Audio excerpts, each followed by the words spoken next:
Tabiriba pumnamak poi kai khomna uchari nungsiraba isilinaw sing ise isal sing ngasidi aikhoi tinmulai mu phataba kaya thadok lamduna amambada chalamba punsi se Christian oijare haiduna lepe minok maisa kaya su phange imung manungna nungsi bidaba su leire migi mamada ima kawi su haibire ipanat ipunat chatre su haibire aduga aikhoi Jesu Christa thajaduna thoklaklaba aikhoi gi punsida aigi fere base karino haiba wahang amadi hangpam thoktabra ngasi aina Christian oiribase yum panba phangnabra nupi ama phangnabra anaba fahanbi bagira lam koiba phangnanabra natraga laita laira koksananabra natragana aigi oija oithak phangnaba kari lambi leibage natraga niti niyom khwaidagi phajai haibagira ꯑꯩꯈꯣꯏꯅ Christian ꯑꯣꯏꯔꯤꯕꯁꯦ ꯀꯔꯤꯒꯤꯅꯣ ꯍꯥꯏꯗꯨꯅ ꯀꯅꯥꯒꯨꯝꯕꯅ ꯍꯪꯂꯛꯄ ꯇꯥꯔꯕꯗꯤ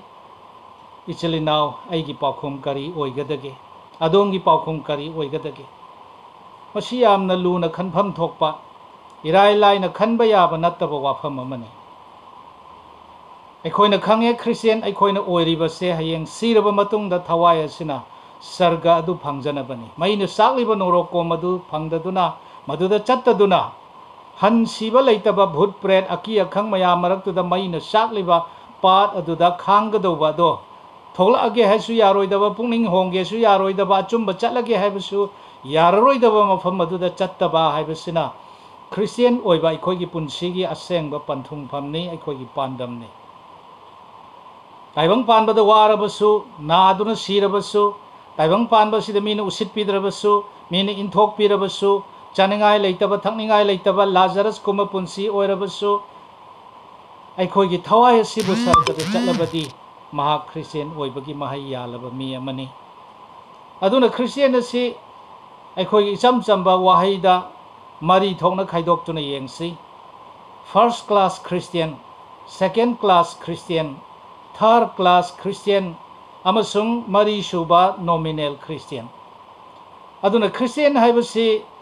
ꯑꯩꯈꯣꯏꯒꯤ ꯄ꯭ꯔꯤꯊꯤꯕꯤ ꯑꯁꯤꯗꯗꯤ ꯌꯥꯝ ꯂꯩꯈ꯭ꯔꯦ ꯄꯥꯞ ꯇꯧꯕꯁꯨ ꯄꯥꯞ ꯅꯠꯇꯕꯗꯧꯅ ꯆꯤꯟꯖꯥꯛ ꯆꯥꯕ ꯃꯇꯝꯗꯁꯨ ꯁꯤ ꯆꯥꯕꯗꯤ ꯀꯩꯁꯨ ꯀꯥꯏꯗꯦ ꯍꯛꯆꯥꯡ ꯁꯣꯛꯄ ꯈꯛꯇꯅꯤ ꯊꯋꯥꯏꯗ ꯁꯣꯛꯇꯦ ꯍꯥꯏꯗꯨꯅ ꯄꯪꯆꯥꯗ ꯆꯥꯕ ꯀꯥꯡꯕꯨ ꯑꯃꯁꯨ ꯑꯗꯨꯝ ꯂꯩꯔꯤ ꯄꯪꯍꯥꯏꯗ ꯍꯥꯏꯖꯤꯟꯕ ꯀꯥꯡꯕꯨ ꯑꯗꯨꯒ ꯂꯟ ꯊꯨꯝꯒꯤꯗꯃꯛꯇ ꯏꯁꯣꯔ ꯊꯥꯗꯣꯛꯄ ꯉꯝꯕ ꯀꯥꯡꯕꯨ ꯆꯤꯟ ꯊꯤꯕ ꯑꯣꯏꯗꯕ ꯉꯥꯡꯉꯒ ꯏꯅꯥꯛ ꯈꯨꯟꯅꯕ ꯍꯣꯠꯅꯕ ꯉꯝꯕ ꯀꯥꯡꯕꯨ ꯃꯈꯣꯏꯗꯨ ꯈ꯭ꯔꯤꯁꯇꯤꯌꯟꯒꯤ ꯔꯦꯖꯤꯁꯇꯥꯔꯗꯗꯤ ꯃꯃꯤꯡ ꯂꯩꯕ aduga makhoi Christian gi mi amu oina lei hainadi register dadi leijaba adubu taibang mapuna di sakhangdraba thawai asengmana di thadokhraba achumba ishorna di loinadraba maming khaktang Christian oiraga saitana loinaba kangbu aduna hairiba class sing ase aikhoi adongi punchi do kadai da leibuno yengminasi first class Christian ibungo Jesu Christ ase aigi pap ki damakta sibibani haiduna thajare lausenjare aduga mahak baptize tawre church ta ming challe aduga Bible da haiba wahi sing asi ma kanna pajare aduga church ki leaders sing na haiba sing asi ma ta duna haiba injare taragi ama piu haiba du phajana pire he na pi ga dobani haina khalle hingon da hoba pochai gi ahan ba phaba du khalle aduga ikhoi mahak magi khang ba kalu nolok o haiba du nolok e aduga ikhoi paisa nungsa da choptre aduga ikhoina nupi amagi mapuroiba oire nupa amagi nupi oire aduga ikhoi macha singbu phajana yengsenba imung oire pakthokpa leitaba Christian mahakti drug lalonbada yaurambadagi pharu reye haiba adugumba pakthokpa leitaba Christian oiba tare aduga mahak asi minungsi leiba kokpiba Bible phajana paba prathana tauba aduga magi sagai natai maru mapang singda afaba wapau sandokpa asigumba tauriba Christian singado first class Christian oiroidra makhoi sing ado church ki thabak tawhanba yaba natra makhoi sing ado pastor oina khanba yaba natra evangelist oina khanba yaba natra aduna adugumba Christian sing ado first class Christian second class Christian na karamba Christian magi pungning dagi amatta afaba tawge haina khandaba phattaba tawge haina di khandaba pastor na pau sando haidri bok sandok taba aduga pastor na piyo haidri bhok pi daba aduga pastor na ngangu haidri bhok ngang daba mana masagi oina tauge haina sukhan khan daba Meena Hydari भौ तौदब मी अदुगा मीना इंद्री भौ चत्तब मी अदुगुम्बा Christian सिंग अदो second class Christian हाइदि यामना फत्तब तौगे हाइना खनबबुदि नत्रगसु मासागी ओइबा वाखलदा याउदबा Ibungo जीसु Christ से आइगिदमक माना सिबिख्रे अदुदि आइना मागी पुनसिदो आइंगोंदा पीरबनिना आइनसु मंगोंदा करी पीगदगे हाइना मसादा फावरगा नत्तबा अदुगुम्बा सिंग अदो second class Christian third class Christian क्रमाइ तौबा चर्चदि मिंग चनबा क्रिश्चियन दि अदुम ओइबा लोना चुरुप बिरी खैनी क्वा तलब अदुम चाबा मरक्ता मागी मचा सिंगी थबा इंखांग तौबदा हानगी अरीबा मचा थादोक्तबा हानगी चटनबी सिंग अदुम चेनदुना अदुम लैबा अदुदि अदु फत्ते हाइबनी अदुदि अदु तौबा यादे हाइबनी असिगुम मनुमित असे फत्तबनी हाइदना क्रिश्चियन ओइर भावदा अदुम चेनदुना लैबा अदुगा महांगना मागी पुनसिदा ईश्वरगी अफबा वापाव सिगिदमक्ता ईश्वर पीगदौबनी खोटकदौबनी हाइना लीडर सिंगना हाइरगसु इनिंगदबा मा मसानसु पिनिंगदबा अदुगा मा मसानसु पीदबदा नतना मिंगोंदसु पीदनबा हाइबा अदुगुम्बा मी अदुगा महाक असि ईश्वरगी वादसु बाइबलसु पानिंगदबा प्रार्थनासु तौनिंगदबा तरागी अमसु पिनिंगदबा अदुगा आइना पीरगा माना लोइथोखिगद्रा काइना खंजबा अदुगुम्बा कांगबुसिंग अदो थर्ड क्लास क्रिश्चियन हारिबा थर्ड क्लास क्रिश्चियन खोइसिदी अखोई ताइबंग पानबसिदि यामना लैख्रे अखोइगे चर्चेस सिंगदा मसिंग ख्वाइदगी यामबदो थर्ड क्लास की क्रिश्चियन सिंग असिनी मरी सुबा अरोइबदा nominal Christian fourth class Christian हारिबा सिंग असिना चर्चदि मिंग चनगनी क्रिसमस नुमिते यावरकनी हारिबा मी सिंग असिना चर्च नोमाइजिंग थेंगना लाकनी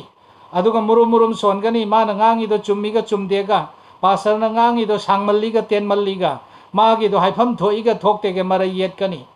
अदुगा चर्च अमगी पैसा नुंसा दरकार लेरगसु लाइरबगी येंबिदे मिचंग मिखाइ नाइ हाइदना माना संदोकनी अदुगा लीडर सिंगी वा फत्तब पुरगा मिंगोंदा ngang अदुगा मंगोंदा ngangbनी मंगोंदा पालबनी हाइदना माना तौरिबा अरोना थुपसिंग अदुदि बाइबल ना हाइबगा चानरबनीना छंदोइबा मखै मंगोंदा हाइबने खंदना माना पंगसाउदा साउगनी मंगोंदा हाइरिबने खंदना लीडर सिंग अदुगी फत्तबा माना चुमसु चुमदबा मया मिंगोंदा चत्तना माना वानोंगनी अदुगा थवोइ बावोइ हलोइ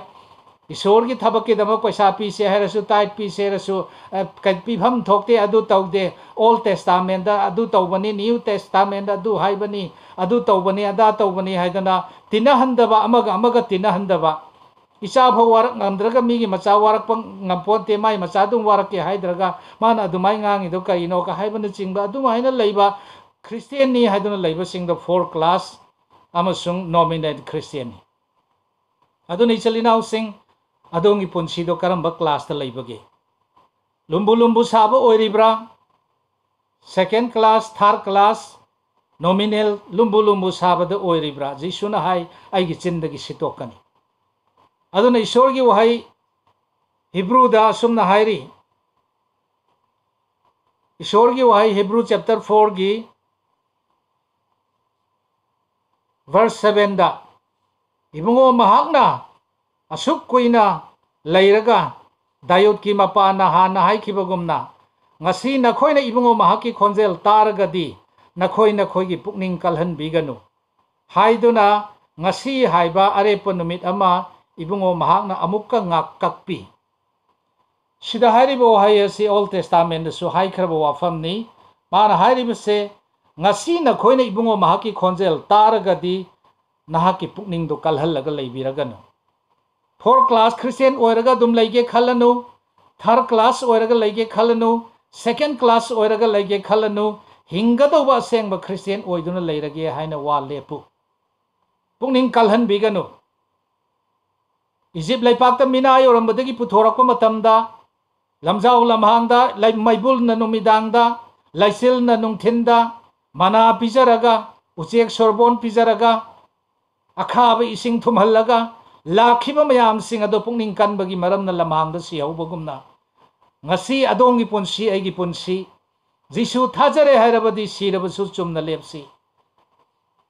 हिंगलबसु सिरबसु पोलना हाइबगुमना सिरबदी आई सरग फंगदौनी न तोंजरबनी हाइबा माना खंगगा हाइबगुमना हिंगब तारगदी आइगिदमक हिंगददुना आइगिदमक सिबिरब जिसुगिदमक हिंगनी हाइबा पोलगी वारेप कुमना इचलिनाउ सिंग नंग आइगी पुनसिसु